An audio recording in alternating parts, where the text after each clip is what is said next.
Então, Luiz, seja bem-vindo. Luiz atuou como músico e é professor de matemática, física, contabilidade, administração e astronomia. E aí, Luiz, como você está? Aqui tudo jóia, felizão de ter recebido o seu convite, aqui para falar um pouquinho de multipotencialidade, esse tema que é um tema novo, né? Aham. Vamos trocar E umas aí, ideias sobre, poder ajudar aqui à disposição. Luiz, gente, eu acho fantástico quando alguém traz um projeto que traz o protagonismo da mulher, né? E numa semana, né, tão especial como essa, que é a semana em homenagem às mulheres, né? Dia 8 é Dia da Mulher. Então, o Luiz vai falar para a gente sobre o projeto, né, que ele tem, que ele fez e vai fazer amanhã, não é isso, Sim, Luiz? amanhã temos Sobre isso. outro. Conta pra gente. É um projeto super interessante, um projeto da UBA, União Brasileira de Astronomia, a quem eu mando um abraço, os meus amigos todos lá, muita gente boa na UBA. E a UBA tem um projeto da certificação, então nós temos que produzir eventos da área da astronomia, né? Então, como sou eu uma pessoa da área da astronomia, a gente só não pode falar astrônomo, porque o astrônomo é quem faz uma graduação em astronomia. Ou para quem é físico e faz a especialização em astronomia. Então, não é o meu caso. Então, somos todos astrônomos amadores. Todos os que não têm curso exatamente. Então, a União Brasileira de Astronomia tem uma certificação, né? E para conseguir essa certificação, nós temos que produzir alguns eventos. E a temática do mês é a temática da mulher, né? Então, como temos inúmeras mulheres maravilhosas na astronomia, é o mês de homenagear. E aí a gente fez um evento lá na Escola Dom Pedro I, aqui eu mando um abraço também, a turma toda lá, super legal. E aí teve a apresentação da aluna Monize, e Monize apresentou. Também tivemos a participação da turma do Grupo de Estudo de Meteoritos, da UFBA, com a Lady Ai, Ana, eu. uma galera super legal, elas deram um show, elas arrebentam, né? E aí, Não, como eu disse, linda. astronomia é essa área que tem muitas mulheres maravilhosas na área. E aí a gente sempre invoca, né, e lembra as histórias das antigas, né? Então, aí vem Hipátia, aí tem Duília de Mello, que é a brasileira, reitora da Universidade Católica nos Estados Unidos, primeira mulher reitora da universidade estrangeira, americana, a primeira brasileira reitora, alguma coisa assim. E aí a gente sempre invoca. Então, por conta do Ilha de Mello, existe um projeto também chamado Mulheres de Estrelas, né? Da minha amiga pessoal, Terezinha. E Terezinha também roda o Brasil, roda o mundo, falando de astronomia. E aí Terezinha estava presente online, né? Ela não pôde vir desse projeto Mulheres da Astronomia. E aí eu também fiz um vídeo lá no Antares, que está no meu YouTube, né? Então, convido as pessoas aí a conhecerem redes sociais. Então, meu Instagram, vocês estão vendo aqui, é o Verão Real da Bahia. E no YouTube vocês procuram pelo meu nome, né? Luiz Sampaio Ataíde Júnior. E aí vão encontrar diversos vídeos. O meu trabalho está lá desde 2009 na rede, enfim, já vai bastante tempo. E aí também está lá postado um vídeo de mulheres na astronomia que eu gravei como eu gosto de falar, no nosso glorioso Observatório Antares, né? Também mando um abraço para a turma de lá, em Feira de Santana. E aí temos algumas pessoas muito especiais lá, como a Saladina, que tem projetos maravilhosos, né? A minha professora e orientadora, Vera Martim, também participou. E duas monitoras, né, participaram também do vídeo. Mando um abraço para todas. E isso está no YouTube. E a gente vai ter ainda amanhã mais uma sessão de Mulheres na Astronomia. Dessa vez vai ser no Colégio Alípio Franca, lá no Bonfim. Também mando um abraço para a galera do Alípio Franca. Muita gente boa lá, os alunos, professoras, colegas todos. Abraço para todo mundo. E é isso, né? Então, é o mês de celebrar o Dia da Mulher, então, Mulheres na Astronomia, né? Claro. Então, essa é a homenagem da data. Show. Muito bom. Parabéns por esse projeto. Ah, E aí, eu joia. queria te perguntar, você ouviu essa pergunta na sua infância? O que você quer ser quando crescer? Ouvi bastante. É E uma a coisa um sua? pouco complicada. Primeiro porque Ah, assim, a criança, logicamente, ela não tem vivência, né? E a criança é aquele ser que é uma esponja, ela absorve tudo. Então ela pode ficar encantada, às vezes, por uma imagem somente. Ela não faz ideia do que vai ser aquela carreira, mas ela diz, né? Não, eu quero ser astronauta, pronto. E aí alguém aham. vira e diz, eu quero ser piloto de avião. Enfim, as crianças têm os sonhos delas, mas é estranho a gente pensar assim, nesse caminho único, ainda mais o mundo como hoje é, né? Tão diverso, mutante, dinâmico, né? As coisas acontecem numa velocidade absurda. Então, é complicado a gente pensar como aquela pessoa dos anos 70, né, que tinha uma carreira única, uma profissão única, entrava numa empresa ali jovem, ficava nessa empresa até se aposentar, né? Então, cada vez mais essa realidade ela está ficando colocada de lado, vamos assim dizer, né? E aí é uma questão bem interessante. É quando eu vejo você falar de multipotencialidade, eu disse, nossa, é a tônica do momento, né? É como vivemos, na verdade. Né? Eu lembro que você, gente, ele me trouxe isso, né? Ele viu alguns conteúdos e ele disse assim: eu preciso te contar a minha história. Não foi? E aí eu disse: então vamos contar a sua história lá ao vivo para todo mundo ver. Pronto. Para todos conhecerem, Estamos né? aqui. E poderem beber dessa riqueza, né? Porque cada multipotencial encontra o seu jeito de viver e de ser. Naturalmente vai encontrando isso. E aí me conta, você trouxe uma vez, a gente conversando, que você se identificou primeiro com a música. Foi isso? Sim, seria uma primeira profissão que eu abracei, né? Sim. Assim, eu aprendi música de forma completamente autodidata, mas aprendi de fato a teoria, o que é uma coisa um pouco diferente, porque tem muito músico prático maravilhoso, né? Que toca muito bem e não sabe nem o nome das notas, digamos assim, mas você vê aquele músico fantástico. Existem diversos. E o meu pai, ele achou que aquilo eu poderia aprender, e aí ele me deu uma calculadora assim, japonesa, que cada tecla era uma nota. E ele sabia umas melodiazinhas e me passou ali, né? Um atirei pau no gato, uma asa branca, coisas bem básicas. Mas aí eu acabei sequestrando a calculadora dele, né? Que era a calculadora dele. E ficava o dia todo tocando. Aí ele me comprou aquela harpa cearense, é uma harpa que tem uma forma assim, trapezoidal. As pessoas já devem ter visto nas feiras por aí. Ela é meio um trapézio, tem um orifício no meio e as cordas passando de lado a lado. Aí ele me deu uma harpa artesanal dessa, pronto. Eu tocava tudo e, além de tocar com papel, que o papel guiava, eu comecei a tocar sozinho. Aí ele viu que tinha alguma coisa ali e aí disse, olha, mas existem as notas sustenidas, esse instrumento não tem. Aí eu fabriquei uma guitarra com uma gaveta de armário jogada no lixo. Essa guitarra até outro dia estava em casa. E aí, nas mudanças, é que ela agora foi jogada fora. Eu fabriquei uma guitarra com o resto de uma gaveta de armário, fiz os trastes onde colocamos as posições do violão, né? Com arame, amarrado, tudo tosco, mas muito tosco mesmo. Mas estava na medida certa. E aí aquilo tocava. E aí ninguém acreditava, porque você olhava assim, parecia um pedaço de pau todo jogado fora, pregado, uns arames amarrados e tal. Aí alguém disse, você vai botar um captador aqui, pronto. Aí botava um captador e aí tinha o pessoal fazendo sambão na quadra. E aí eu passei com aquela guitarra, isso aí toca, eu digo, toca, mas eles chamaram sem acreditar, né? Que massa, E aí eu fiz um som aí, eles acompanharam com sambão, foi assim a primeira vez que eu toquei, digamos, né? Com outros músicos. E aí, dali aí o caminho estava apontado. E aí eu, vamos, sustenismo, beleza, vamos lá. Então eu desenhei um teclado num pedaço de madeira. O pedaço de madeira, quer dizer, ele não toca. Mas eu desenhei ali as teclas e pintei com tinta guache, uma coisa assim também bem mambembe mesmo. E ali eu deduzia as regras de harmonia. E aí quando chegava um músico que já tocava, eu falei, isso é isso, isso é isso. Aí, está correto. Mas quem ele ensinou? Eu disse, não, eu estou vendo aqui e tal. E aí meu pai dizia, e eu não entendia no tempo, meu pai dizia assim, porque a música é matemática. De fato, a matemática atrás de tudo. Mas eu eu não sabia que era isso. E aí, assim, o dom da música já veio ali pronto na minha cabeça. Aí uma professora de piano, uma vez, ela fez assim, não, beleza, Luiz, mas então você sabe as escalas? Eu disse, não. Ela, a escala de dó é assim.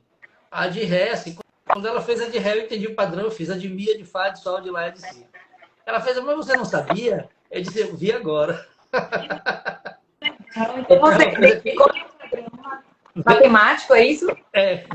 Tem toda uma lógica matemática, né, na formação de escalas, na formação de acordes.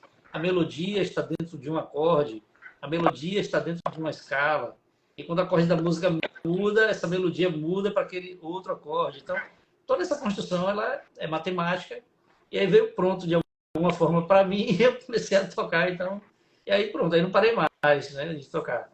Não Interessante. parei mais, quer dizer, até ter trocado, porque como profissão, né, a música é sofrida. Eu costumo dizer a Você todo ficou quanto mundo. tempo? Pois é, eu parei de tocar profissionalmente em 2007, né? Eu toquei até 2005 numa casa noturna muito famosa, uma banda que era bastante grande, bem conhecida na cidade. Depois, os últimos 2 anos seguintes, até 2007, eu toquei só com uma cantora e um teclado com ritmo, num hotel aqui 5 estrelas, aqui de Salvador. E foi a última trabalho profissional. 2007, de fato, eu parei de tocar, né, profissionalmente. Ainda fiz uma festa para um amigo meu de uma banda de Beatles, que ligou desesperado, não tinha alguém para tocar o teclado. E eu disse, mas Carlinhos, você é doido, eu tenho mais de 15 anos que eu parei, sei lá. Não, bicho, não tem ninguém, você tem que fazer a festa. Eu disse, vamos fazer o seguinte, fique aí na linha, eu vou pegar o teclado ali em cima do guarda-roupa, botar aqui e ligar. Se ele ligar, a gente toca.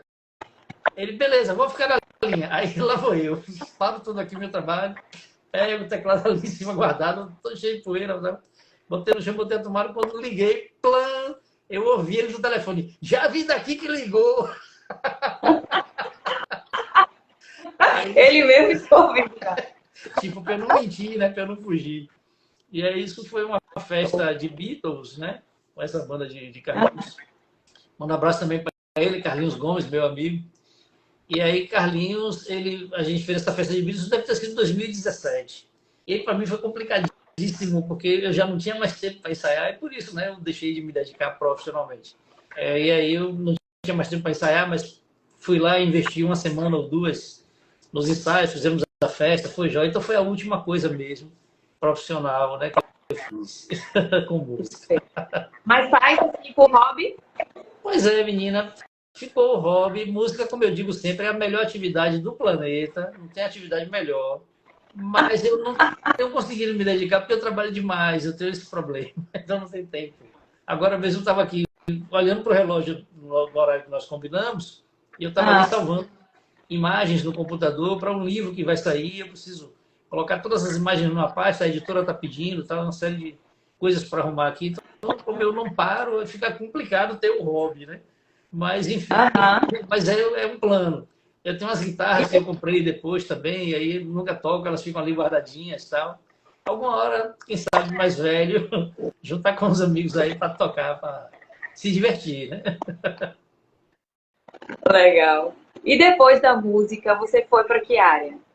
Foi Pois a é, educação. veja bem, eu tocava 52 horas por semana. Não é pouca coisa, porque se a gente pensar que um trabalhador normal trabalha 40 ou 44, né, quando ele trabalha sábado, eu tocava 52 horas. Eram 52 horas com as mãos no teclado por semana. E aí isso começou a dar lé, né? Mas mesmo no tempo que eu tinha essa carga horária toda, como a mão de obra musical é mais noturna, eu achava que tinha que ter uma profissão para o dia. Imagine.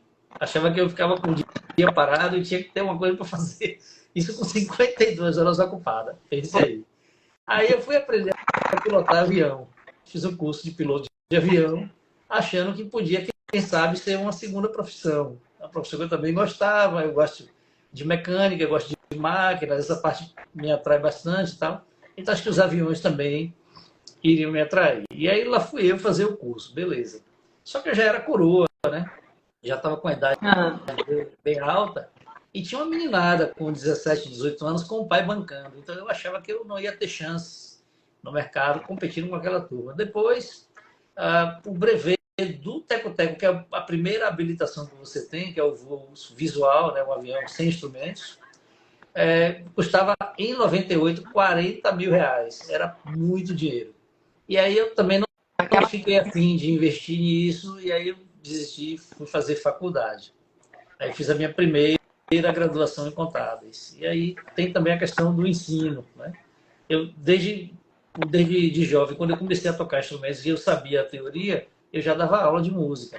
Eu sempre, por saber alguma coisa, eu tenho esse dom e essa necessidade de passar. Eu costumo dizer, brincando, que eu tenho um transtorno explicador. Não conhecia, não. É um Dor transtorno explicador. psicológico, é um transtorno que eu tenho, que é um transtorno explicador. Eu tenho que ser professor, não tem jeito, né? Então, A minha mulher fala porque Malu Fontes fala, né, que existe o macho palestrinha. Tem o macho palestrinha que o homem com alguma dose de machismo, ele fala para a mulher tentando explicar como se ela não estivesse entendendo, né? E aí ele tenta explicar rebuscadamente, só que eu sou assim o tempo todo, e não é por machismo. Aí minha mulher diz que eu não sou palestrinha, eu sou macho palestrona, ou seja, é pior. E aí eu tenho a questão do ensino. Então, desde jovem, né, tocando, eu já ensinava os instrumentos, porque eu ensinava a teoria musical que eu tinha entendido e dava aula dos instrumentos ali. Quando eu vou fazer, então, a primeira faculdade, Ciências Contábeis, eu entro na faculdade em 2000, já coroa, né? Mas entrei e ali eu vi que eu podia ensinar. E tudo por causa da Fórmula 1, que é uma coisa que eu gosto desde criança. Falei que gosto de carros, de máquinas, tal, mecânica. Então, aí foi um belo dia, o professor disse assim, vocês vão dar uma aula aqui hoje. Aí todo mundo entrou em pânico, né? Uma aula, gente, como assim e tal? Início de curso, todo mundo verde. Aí, embora você é a primeira, voltou para a menina ali da frente, você vai dar uma aula, bora aqui, bora aqui. E aí ele já sentou e a menina, meu Deus, mais aula. Você sabe o quê? Dá uma aula do que você sabe. Você trabalha com o quê? Aí a menina era cozinheira. Ele, pronto, perfeito, fala aqui como é que cozinha uma receita tal, que você sabe. Aí a menina, é o que ela sabia falar, ela foi no quadro e falou da receita lá e tal. Uma segunda menina costurava, e aí eu lá no meio da sala, já imaginando, vou chegar a minha vez, vou falar de Fórmula 1. Que é uma coisa que eu sabia um pouquinho, um tema que as pessoas conhecem, eu podia falar um pouquinho. Aí comecei a falar, eram 3 minutos para cada aluno, eu fiquei 35, acabou a aula do professor. Porque quando eu comecei a falar da Fórmula 1 e desenhar e rabiscar o quadro, a roda é assim, porque o pneu é assim, porque o ar passa assim, o carro tem que ser isso, não sei o que e tal. Aí o professor virou para mim e ele começou a perguntar, ele também gostava. E aí todo mundo fez uma pergunta, todo mundo fez pergunta. E a galera que não queria vir falar, aí é que estava perguntando mesmo, tipo, para eu ficar ali, entendeu? Sim, Aí, porque isso, aí. deixa esse cara aí que ele tá ocupando o tempo da gente, para a gente não ir e tal. Então, estragou o planejamento da aula do professor, mas foi que me deu o clique, né? Eu digo, bom, acho que posso fazer isso. E aí, assim que me formei em contabilidade, já estava dando aula na faculdade, no curso de Ciências Contábeis, né? Então, foi a primeira experiência docente do nível superior, em 2008, quando eu começo a dar aula de contabilidade. E aí eu já estava formado em contábeis, já estava fazendo um MBA, ainda tocava de madrugada, e aí que ficou legal, porque eu tinha que fazer estágio para contabilidade, o estágio naquele tempo eram 8 horas por dia, não é como hoje, que o estagiário vai, sei lá, 1 tarde, 2 tardes, um horário reduzido. Não, era 8 às 18. Eu estava na faculdade 19 às 22 todo dia e tocava 3 madrugadas. Aí a carga horária de música que já estava menor, não era mais 52 por semana. Mas essas 3 atividades juntas somavam 77 horas e meia por semana. Como, gente? Então, de conciliar tudo, fazer tudo e tal, e cursar a faculdade de contábeis, estagiar o dia inteiro no escritório, 2 turnos, e ainda tocava 3 madrugadas na casa noturna, que eu fiquei lá por quase, sei lá, 15 anos, né? Até 2005. Então, super puxado. Mas sempre foi assim, eu sempre estou no pique, sempre estou fazendo alguma coisa e tal. Às vezes eu me pego um pouco acelerado e eu tenho que ter cuidado, né? Eu cheguei para uma coordenadora minha da escola e assim, professora, olha, deixou a atividade na sala, os meninos estão fazendo, mas eu tenho outra atividade, mandei seu e-mail aí. A senhora pode imprimir? Quando eu me toquei, aí eu... Tipo assim, aí eu fiz, desculpe, pro. Aí falei com toda a calma, ó, eu deixei os meninos fazendo uma atividade na sala. Aí repeti tudo lento. Então, às vezes, você está... diminuiu a velocidade. Isso, você só está acelerado, você não está nervoso, você não está apressado, não é nada. Mas está acelerado, né? Então, às vezes, eu me pego acelerado e aí eu, quando eu percebo... Isso acontece, realmente. Desacelerar é importante. Fazer um hobby, né? Ter um hobby é importante. Precisamos. Outro hobby que eu tenho que adoro é do carro antigo, né? Eu tenho um Maverick antigo, 77, e nesse momento ele está em mau estado. Aí tá meu sobrinho lá, meu tio venda, e aí eu não sei se eu vendo, não sei se eu não vendo, eu estou numa dúvida absurda. É o segundo hobby que eu também não estou tendo tempo de me dedicar. Então o carro está lá em mau estado, precisa reformar e tal. É isso. Entendo, entendo, entendo. A rota é importante. Muito importante. Deixa eu te perguntar, eu trouxe nos stories, você tinha visto, até comentou comigo. Existem 4 modelos de trabalho que normalmente os multipotenciais se identificam, né? Isso foi um trabalho da Emily Wapnick, que ela fez esse levantamento. Então, ela traz aqui, por exemplo, esses 4, né? O primeiro é a abordagem do abraço em grupo, que é aquilo que você pega, você tem um trabalho que você engloba tudo que você gosta. Tipo, você cria uma empresa que tem todas as áreas que você gosta ali dentro dessa empresa. Aí o segundo é a abordagem do abraço em grupo. Segundo, desculpa, que tocou aqui a ligação. Então, o segundo é a abordagem das barras, que eu acredito, não sei, você vai me dizer, que é o que você faz hoje. Então, você é professor digamos, segunda e terça, professor de matemática, quinta e sexta, professor de contabilidade, e aí você vai dividindo isso na sua semana. O terceiro é a abordagem Einstein, que é a pessoa que tem um trabalho fixo, que ela tem a sua renda principal naquele trabalho fixo, e ela faz as outras coisas por hobby, ou até por ganho mesmo, mas que não se aprofunda tanto. Então, o Einstein pode ser confundido com o especialista, porque ele se aprofunda em uma área, mas tem outras áreas que ele faz também. Né? Então, e tem também o número 4, que é a Fênix, que é aquele que escolhe, né, se identifica com a área, trabalha naquela área por alguns anos, ou 6 meses, 1 ano, 2 anos, depois esse trabalho morre, e aí renasce outro trabalho, que ele passa mais outro tempo ali, e aí por aí vai. Né? E essa pessoa vai mudando. Muitas vezes ela sente uma angústia porque não entende esse processo, que é um processo natural dela. E aí, quando você trouxe, você se identificou com alguns, você disse que passou por alguns até. Me conta aí como é esse processo. Complicou você descrevendo, eu me encaixar aí está complicado, porque vamos lá. Não tem que se encaixar, tem que se identificar. Exato, porque o que ocorre? Música, como eu disse, música é uma profissão complicada, é uma atividade maravilhosa, mas é uma profissão complicada. Tenho muitos amigos que ainda estão na profissão. Alguns também, graças a Deus, alguns nem tanto. Alguns passaram por muita dificuldade, por exemplo, quando a casa deixou de ter o espaço que tinha para uma banda grande. Era uma banda com 14 músicos e outra com 6. Eu tocava nas duas. Por isso que minha carga horária era dobrada. A gente ganhava muito bem, então eu não posso reclamar da carreira musical, porque ganhei bem nesse tempo, quando eu estava nessa empresa.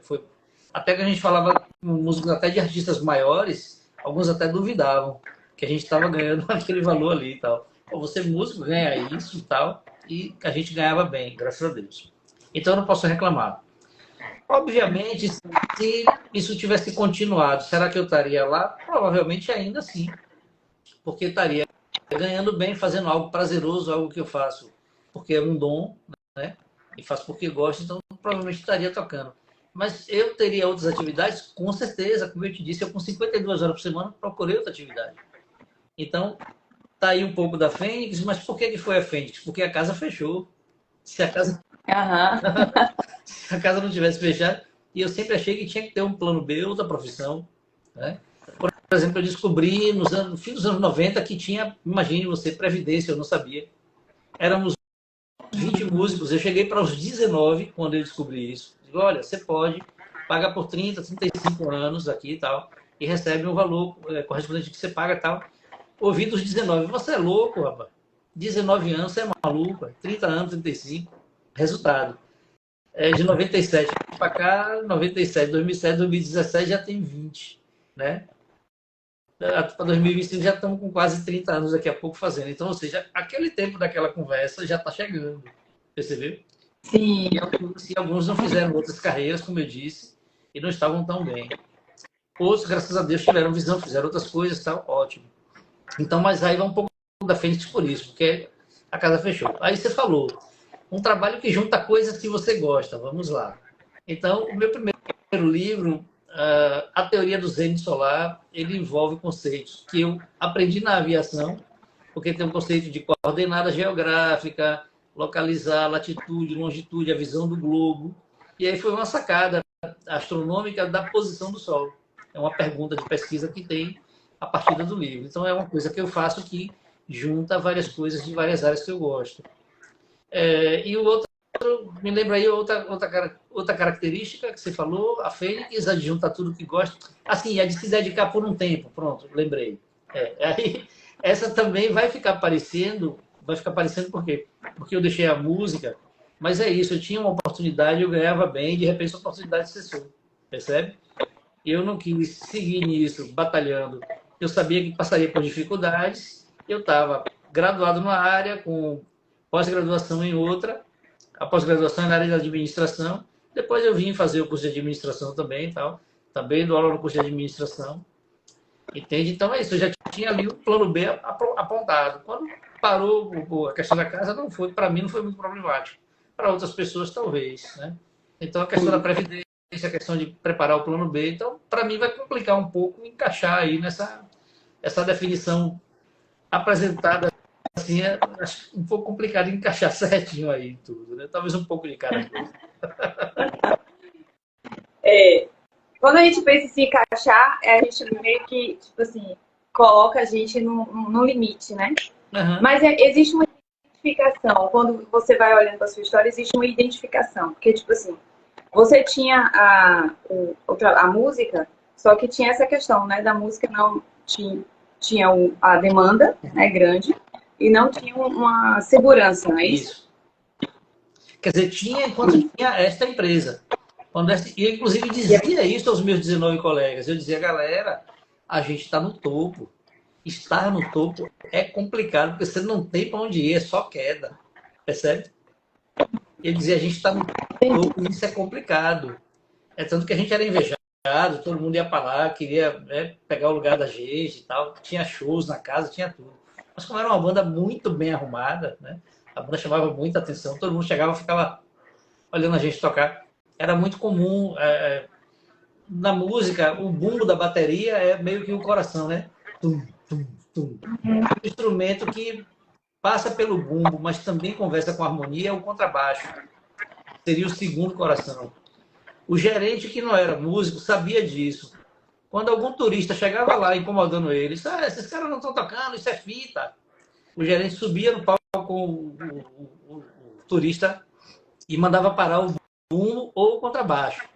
Para você que é músico, vocês estão tocando aqui, tá tudo bem, e daqui a pouco aquele buraco, a gente aí olhava instantaneamente para o colega porque parou. Aí quando a gente olhava, tá lá um gringo qualquer, com cara de abestalhado, e o gerente mostrando a ele que quando parava aquilo ali fazia uma broca no som absurda, né? E aí só para voltar, aí o baterista voltava a fazer a condução dele, percebeu? Então a banda era assim, magnífica e tal. Tinham 2 sopros, 2 teclados, 4 cantores, 2 percussionistas, guitarra, baixo, bateria. Então, era uma bandaça. Né? Até hoje as pessoas comentam bastante. Né? E eu te perguntei uma vez, e eu queria que você contasse aqui pra gente, o que é que você vê que une tudo que você gosta? Você conseguiu perceber? Você disse, isso, pois é. Aí é a astronomia. Então, eu abraço a astronomia por conta do primeiro livro, né? A história é bem interessante, porque eu ligo para o professor meu, né? Professor Iomar, um abraço para ele também. O professor foi meu professor de geografia. E aí eu disse, professor, eu estou com uma questão aqui, a data do Sol assim, assado e tal. Ele fez, Luiz, não posso lhe ajudar. Vá no IGEL, Instituto de Geociências da UFBA, e procure lá os professores que podem lhe auxiliar em alguma coisa. Beleza, lá vou eu. Vocês são professores aqui, os caras somos. Aí quando eu lanço a pergunta, um faz assim, o outro olha assim. Aí, tipo, não é comigo, né? E aí alguém só vai na física ali e tal. Aí eu vou no estudo de física. E lá encontro o professor Alberto Brum, a grande figura. Eu digo que é o meu primeiro pai na astronomia. Quando eu falo para ele a novidade, ele fez, não sei. Eu aí por dentro dei uma festa, né? Achei o cientista. Porque se eu estou trazendo uma novidade, claro que ele não sabia. Normal. Mas o cientista correto é esse, que diz não sei. Aí ele faz, segunda fala, mas a gente pode pesquisar. Eu aí, outra festa por dentro. E aí a terceira fala, que abriu o meu chão, ele fez, traga seu material que você vai dar uma aula aqui no curso de astronomia. Eu, hã? Veja, eu era contador com mestrado em administração, com pós-graduação na área da administração, zero produção na área da astronomia, e assim eu abraço a área, né? E aí, logicamente, quem está por trás da astronomia, quem está por trás dela? A matemática. E aí as novidades que eu encontrei, algumas chocaram um pouquinho a comunidade. Algumas pessoas de salto alto, porque quando você lança novidade, se o cara, como é Brum, que diz não sei, é o cientista correto, mas você encontra um monte que faz assim, não, veja bem, isto é uma questão que precisa ver os anais da sociedade astronômica. Ele não sabe, basta dizer assim, não sei, é mais bonito. Eu digo não sei o tempo todo. Eu digo não sei o tempo todo. Então, aí, mas é mais simples, mas nem todo mundo tem essa simplicidade, né? Os caras ficam realmente em saltos altos. E aí, eu lancei algumas novidades na internet e tive problemas de ser banido de lugares, cortado e tal. E aí depois o trabalho comprova, graças a Deus, né? E aí, mas eu vi que eu precisava de conhecimento. O que eu fiz? Fui me formar em matemática, né? E sou estudante de física. Eu faço física na UFBA. Então, a física vai terminar de trazer mais conhecimentos para mim. Eu preciso aprender, preciso estudar. E, quem sabe, vai aparecer mais novidades ainda, né? Mas o fato é que com a matemática básica eu já encontrei um monte de novidades. Por último, agora, o trabalho do sólido orbital novo que eu crio depende, para você calcular o sólido, precisa de uma matemática de alto nível, que eu ainda estou aprendendo, ainda nem sei, eu preciso aprender. Mas um professor, ele achou que a matemática básica não daria certo. Eu disse, mas eu estou medindo a secção. E aí é um papo matemático, não precisa entrar em detalhe aqui. Mas é isso. Então, as coisas meio que, sabe, acho que está tudo junto ali na astronomia por isso. Então, você traz o quê? A astronomia, a matemática junta tudo isso. Porque dentro a matemática, veja, a matemática é mãe da economia, da administração, da engenharia, da física, da contabilidade, da música, tudo é matemática, absolutamente tudo. Eu vivo trabalhando, meus alunos sabem, eles sabem, eu não estou mentindo aqui, eu vivo trabalhando para tirar o terror da matemática. As pessoas têm terror com matemática. Eu digo, não, terror não, não é. Ah, isso é a linguagem do mal. Eu digo, não, é a linguagem divina. Hoje de manhã eu falei para uma aluna minha no áudio, e aí eu disse, vou comentar isso na live de noite, porque veja como é de uma beleza sem tamanho. Por exemplo, o número que é um número infinito, 3,141592, parará, parará, e é infinito depois da vírgula. Ele não tem fim. Ora, se ele não tem fim, seu CPF está lá nele. O meu também. O de todas as pessoas que você conheceu. O de todos os habitantes do planeta que tem o CPF está lá dentro dele. Se é infinito. Se você transformar em letras todos os números, toda a obra humana escrita está dentro desse número. Tá, mas onde está esse número? Ele é a constante do círculo. Aí eu estava dizendo a essa aluna de manhã, agora imagine você, faz de conta que Deus nos guarde, veio um asteroide, acabou a vida na Terra, bum, não sobrou ninguém, morremos todos, a Terra virou pó, pronto. Daqui a alguns bilhões de anos, um planeta qualquer com água e oxigênio, uma estrela qualquer que explodiu, vai chegar um pozinho, vai gerar uma vida inteligente. Daqui a bilhões de anos, não sabemos onde é nem como são. Essa vida inteligente que vai surgir, vai começar na hora que ela precisar construir alguma coisa grande para abrigar a família, ou abrigar uns animais, sei lá o quê, vai ter que rolar pedras em cima de um tronco, né? Em cima de troncos para poder rolar pedra e fazer a construção. De tanto você rolar pedra em cima do tronco, esse tronco fica redondo, perfeito. Alguém rudimentarmente vai inventar a roda. E nessa altura que a pessoa, mais ou menos, a pessoa não, né? Não sei que ser é esse. Ela inventou a roda, ela percebe que ali ela pode precisar medir aquela roda. Porque a medida é, eu tenho uma pedra, duas pedras, três pedras, isso é igual aqui em qualquer lugar do universo. Apenas eu chamo de 1, 2 e 3, essa palavra, e esse símbolo, que é o número. É o nosso combinado. Mas lá nessa sociedade que vai surgir, há alguns bilhões de anos, quando a gente acabar, ele vai ter outro símbolo e outra palavra, mas é 1, 2 e 3. Ok. Quando ele medir a roda, achou o pi de novo. Ou seja, a matemática transcende nossa própria existência, nossa própria inteligência, né? E aí ela é a prova de que ela é a linguagem divina de fato. O universo escrito com matemática, nós feitos com matemática, né? É a mãe das ciências todas. Então, não tem que ter terror. Eu digo à turma, calma, calma, é só o símbolo. Agora mesmo na competição, porque a turma do segundo ano, o melhor assunto do segundo ano é o círculo trigonométrico. Ah, eu aí adoro. Porque o símbolo trigonométrico, quando você olha para ele, você, meu Deus, o que é isso aí e tal, para quem não entendeu. Quando você começa a entender, você entende a realidade da natureza da medição, né? Ela é muito mais natural medir o círculo por arcos radianos do que por graus. Imagina se Josi fosse uma matemática 300 anos antes de Cristo na Grécia. E Josi definiu agora, Josi definiu que o círculo não são 360 graus. Josi definiu que o círculo tem 100 graus. Pronto. Então a meia volta vai ser 50, o quarto de volta vai ser 25, porque Josi que escolheu. Percebeu? Então alguém escolheu 360 por conta de uma base 60 qualquer. Isso é arbitrário. Mas é essa linguagem que está na cabeça. Quando você fala de arco radiano, pronto, parece que tocou fogo. Abre a cabeça do aluno. Eu costumo dizer a ele, sua cabeça cresceu. Brincando, quando eles entendem, né? Quando entende, então a cabeça explode realmente. É muito prazeroso, né? Interessante. Eu acho que eu estou precisando criar essa relação com a matemática, que eu nunca tive uma relação muito boa. Minhas aulas, você vai pirar, você vai adorar, eu lhe garanto. Eu garanto. Todo mundo fala que não entendeu, eu digo, garanto, entre na minha aula que você vai entender, eu garanto. Vai ter reconciliar com ela, né? Vai ter uma relação assim mais. Isso, claro, claro. Mas essa é a dificuldade, ela é uma linguagem de sinais. Você tem que entender o que está sendo dito, né?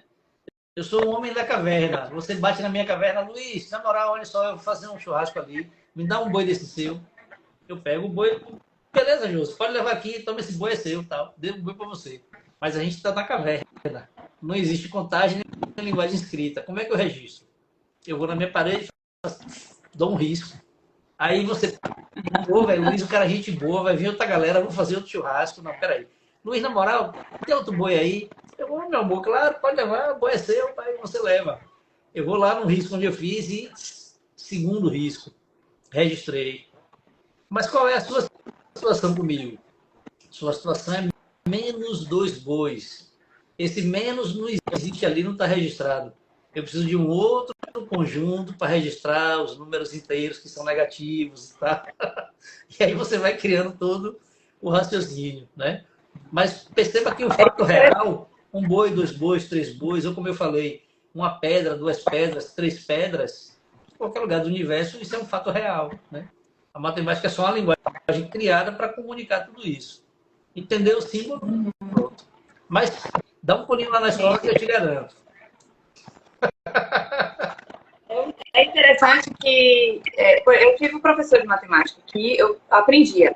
Eu acho que existem pessoas que não só que sabem passar, né, a mensagem, sabem fazer e ensinar bem, como também é o tipo que a pessoa se identifica. Porque, tipo assim, você ensina bem e aí tem alguns alunos que vão se identificar e vão entender aquilo ali, e outros talvez não se identifiquem tanto, né? Então, eu acho que tem essas duas misturas aí. Mas eu tive alguns professores, especialmente, né, um professor que eu conseguia entender. Uau, é isso. E aí tem gente que me fala, rapaz, eu lhe adoro, mas odeio sua disciplina. Eu digo, mas calma. Senta aí, abre o caderno, vamos riscar isso aqui. É porque o cara, ele já odeia, então ele chega lá e faz isso, né? Cruza o braço e fica entufado olhando para a plateia. Não. Isso, aí não receba ela. Isso. Você precisa receber, é você que manda em você. Se você disser que não entende, não vai entender nunca. Vai morrer velhinha sem entender. Diga assim, olha, não entendi esse troço aí ainda. Pronto. Na hora que você abrir o caderno, riscar, fizer o exercício, tirar a dúvida, errar uma vez ou duas, acertar a terceira, compreendeu? Pum! Sua cabeça cresceu. Você compreendeu? Aí eu digo aos meninos, sua cabeça cresceu. Aumentou. Ampliou a sua visão. Eu gosto de dizer, ampliou a sua visão visão de mundo agora. Claro, claro. Você consegue ver por um outro ângulo, né? De outra forma. Isso é uma frase que diz, né, que uma mente que se abre a uma nova ideia jamais retorna ao tamanho original. Exatamente. Sim, com certeza. Aquilo que foi aprendido. É interessante. Já falou aqui, né? Comentou aqui. Seja bem-vindo, Gel! Já tá aí, abração, Gel Varela, meu parceiro, gente finíssima. A gente troca muita figurinha sobre música. Maravilhoso. Maravilhoso, é filósofo, figura de grande inteligência, filósofo, tem cada sacada maravilhosa. O Gel é fantástico. Sou fã de carteirinha dele. Ele falou, eu sou professor de boa temática, de muita coisa, né, Gel? Tem essa brincadeira de escrever boa temática e também riscar a palavra mate e colocar viva embaixo. Viva temática. Uma brincadeira. Eu faço no quadro também. Muito massa. Deixa eu te perguntar, qual dica ou conselho você daria para quem está começando agora, para conhecer a sua multipotencialidade? Pô, descobri que existe a multipotencialidade, estou começando agora. O que você diria para essas pessoas? Primeiríssima coisa, é importante terminar o que se começa. Então, assim, aquele jovem, eu fiz 2 semestres de engenharia, larguei. Mas depois eu fiz 3 meses de sociologia, larguei. Mas depois eu fui para arquitetura e só deu 1 ano, deu ruim sair. Não façam isso. Então, entrou na sua engenharia, conclua. Mas eu não gostei, não deu. Conclua, porque aquele 3 meses que você passou ali tem um custo infinito de tempo, não são 3 meses só. Você perdeu muito mais tempo. Então, o diploma de engenharia, na frente, de alguma forma, ele te ajuda de alguma maneira. Vai te dar uma aptidão, vai te dar uma profissão, você vai poder atuar, né? Então, isso tudo é muito importante. Então, a primeira coisa da multipotencialidade é terminar o que se começa. Não é para largar nada no caminho. Eu, por exemplo, a única coisa que está no meio são os 2 cursos superiores que eu faço, né? Eu faço um mestrado de ensino em astronomia em Feira de Santana, ainda tem isso na UFES. Aí eu vou, volto, fim de semana estou lá sempre, sexta, sábado e tal. Tem essa missão ainda, né? Então, faço esse mestrado lá e faço a graduação em física, né? Então, nesse momento, eu estou dando mais atenção ao mestrado, ok, até porque ele está quase terminando, eu devo concluir agora para julho, agosto, é quando vai ter as defesas, né? Defender a dissertação. O trabalho está praticamente pronto, a professora já deu uma olhada, então estamos naquela discussão de bota isso, tira isso, tal, normal. Então, eu faço esses 2 cursos. Então, a primeira coisa, uma pessoa multipotencial tem vários talentos, mas não deixe nada pela metade. Faça, termine o curso. Porque isso de você cursar, nada é legal. Todos os lugares têm perrengue, todas as profissões têm dificuldades, todo lugar para trabalhar tem defeito, não existe aquele mundo de perfeição que todo mundo sonha, né? A pessoa quer chegar num lugar para trabalhar e quer que seja tudo de ouro, tudo perfeito, você bem tratado, respeitado. Às vezes você consegue muita coisa boa num lugar, mas tem alguns outros defeitos, né? Então, a perfeição não vai existir, né? A realidade é essa, a vida ela é árdua. E eu digo aos seus alunos, paciência, desculpa, mas a vida é isso mesmo, você tem que se aplicar. Não tem entrar na escola e vir aqui bater papo, ficar olhando o celular. Não, isso aqui é lugar de você abrir o caderno, fazer a cabeça crescer, né? Então, o primeiro recado é esse, não deixar nada pela metade. Termine tudo que comecem. Seja uma profissão, um curso, né?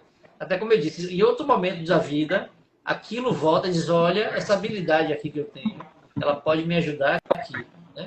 Então, quando vem o detalhe da astronomia, eu percebo que ali atrás tem a matemática, que é aquela que andava junto comigo na música, apesar de eu não ter estudado matemática, né? Ter estudado contabilidade, porque a idade já era avançada e era uma profissão melhor para encaixar e tal, e depois acabou que eu não fui para essa profissão exatamente, né?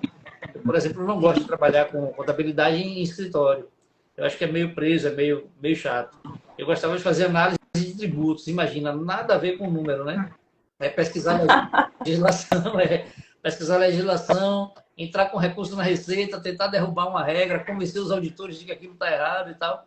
Eu tinha essa diária, trabalhei com isso muito tempo, com análise de tributos. É a parte da contabilidade que me interessava, né? Que é a parte de ficar em escritório, arrumando coisa. Para isso aí eu não gostava, então eu não curti muito. Mas ensinar sim, aí ensinar é a minha vibe, né? Então comecei a ensinar, como eu disse, a própria ciências contábeis, a própria administração, dei aula de mecânica de aviação, porque quando eu saí do curso de piloto, o pessoal viu que eu sabia mais mecânica do que o professor. Aí um colega me chamou para dar aula na escola dele. Aí você não inventa aula de mecânica aqui, lá ia eu falar de mecânica de aeronaves, tal. Então dei aula disso também. Então tudo na vibe do ensino, né? Tudo na vibe do ensino. Acho que é o grande talento aí, digamos assim, que eu acho que precisa aproveitar. É o transtorno explicador, né, que faz isso.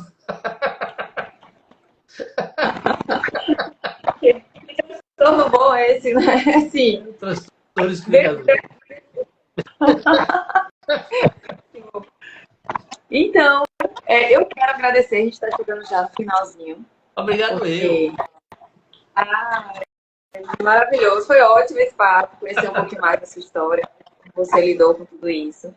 E sucesso para você, aquilo que você deseja, o que você projeta aí para sua vida, o que já tem hoje na sua vida.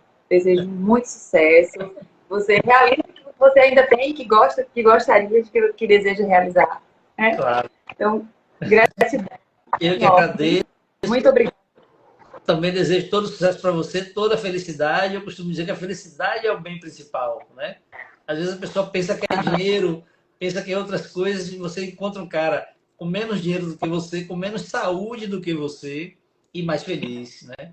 Então, felicidade é o grande bem. Então, desejo toda a felicidade para você também. Muito obrigado pelo convite. A gente pode bater papo sempre, sempre aqui à sua disposição. A gente acha uma horinha e dá um jeito aí, que seja quarta de cinzas, mas a gente dá um jeito aí. Muito obrigado e felicidade também, todo sucesso para você, tudo de bom sempre. Muito obrigada, viu? Muito obrigada mesmo.